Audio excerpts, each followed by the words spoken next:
Videla sem si pa prišla pogledati, kako izgleda ta studio. A prišla ste pogledati, kako izgleda filmski studio. Super.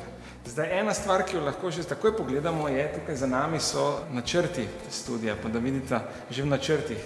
Filmski studio je v glavnem prostor, kjer je vse pripravljeno za podporo filmskemu snemanju. Se pravi, imamo prostore za ekipo, produkcijske pisarne, studio, kostume, prostor za masko in na koncu imamo celo kinodvorano tukaj. Evo, izvolite. Kako je velik? Kaj lahko vse tukaj snemamo? Pomembno pri filmskem studiu je, da je kot prvo velik.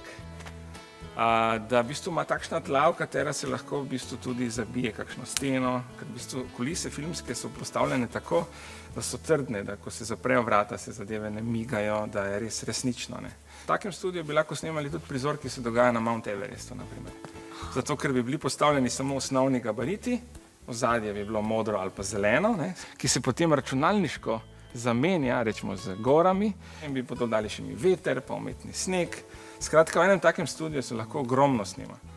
No, vidite, to je en film, ki smo ga snemali in se dogajal v Prvi svetovni vojni, se pravi pred 100 leti, v gorah, in tale hišica je seveda bila premajhna, da bi mi res lahko noter snemali, zato smo tole hišico postavili v tem studiu. Imamo zunanji posnetek, kako je vojak zunaj, pred hišico in potem noter v hišici. No, to je pa en drug film, ki smo tudi snemali tukaj v studiu in se je dogajal ta prizor v resnici v Italiji. Oče in sin sta šla nekaj kupiti in zdaj bosta šla k frizerju in ta frizerski salon, to je pa vse v studiu posneto. Ker takih frizerskih salonov danes ni več. In tukaj v tem posnetku lahko vidite, da tole ogledalo je bilo možno umakniti, na oni strani je bila pa kamera postavljena. To v resničnem stanovanju ali pa s frizerskim salonom ne bi mogli. In zdaj v bistvu vidite posnetek iz ogledala ven. Ampak to je kamera na oni strani stene. In zato delamo vse v studiu, da lahko take posnetke se sploh privoščimo. Kaj se pa tlele dogaja? Tle je pa neke tehnike. Ja, res je. Film je v resnici tudi predvsem tehnika. In tukaj v tem prostoru je tisto, kar je ključno, da sploh lahko snemamo. In se pravi svetloba, reflektorji, ki so precej drugačni od takih reflektorjev, ki jih imamo doma. No, zdaj pa si predstavljate, da za en film se cel tovornjak takih reflektorjev pripravi in potem se s takim tovornjakom z velikimi in majhnimi reflektorji gre na teren. Tale reflektor je pa kar velik. V glavnem, včasih se tudi kaj po noči snema, pa je treba cel blok osvetliti. Včasih tudi gore se osvetljuje, planine, da se vidijo v ozadju. Pa ta še ni največji, so še večji reflektorji.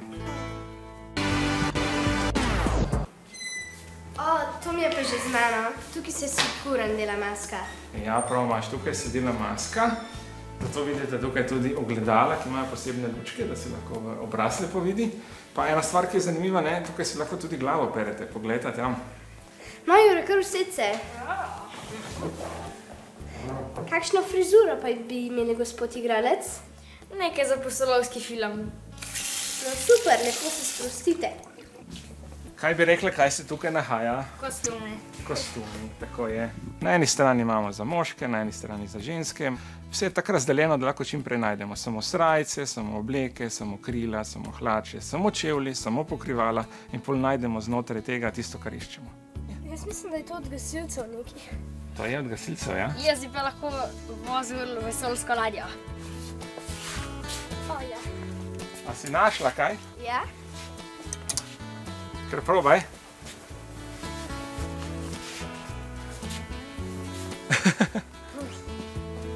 Pa ti je skoraj da prav. Ja, še malo. Kaj pa je tale prostor, v katerem smo zdaj tukaj? Tale prostor, v katerem se zdaj nahajamo, je pa prostor za tonsko obdelavo slike. Se pravi, ko pride sem film, je treba dodati zvok nevihte, zvok vetra, zvok vode, ki teče, karkoli, glasbo in vse se naredi tukaj. In kaj sta vidva zdaj? Kaj bi bilo? Katero funkcijo bi vidva imela? Jaz bi bil režiser. Režiser, kaj bi bilo pa ti? Producentka. No, producentka je glavna, producentka da finance. Evo, izvolita. Wow. No, ko pa pride film v to fazo, da gledamo ga v dvorani, pol smo pa na srečni strani. Pol pomeni, da smo vse naredili in je film pripravljen za predvajanje v kinu. In tukaj v tej dvorani se ima še zadnjo tako testno projekcijo, kjer se preveri, če še karkoli takega narobe, da popravimo, ne?